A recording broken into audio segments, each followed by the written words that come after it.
हौ फेरि पनि पो पुरानो कम्पनीतिर आइपुग्यो त हौ काम गर्न बेलुका बेलुका साँझ पख के गर्नु घरि यता जा घरि उता जा मान्नै पर्यो अर्काको ठाउँमा यस्तै छ हैन धेरै माया बसेको ठाउँ हो यो यस्तो राम्रो ठाउँ थियो छोडेर चटक्क जानु पर्यो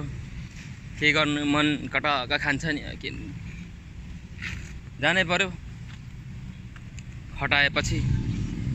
आजको काम चाहिँ यो निकाल्नु पर्ने काम चाहिँ ट्याक्क यो निकाल्ने हो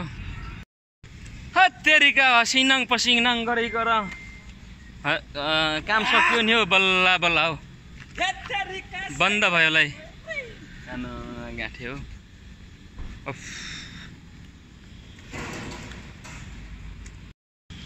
अब चल्ने हो रुमतिर ड्याङ ड्याङ ड्याङ ड्याङ ड्याङ रात भनेको हाम्रै अब है त।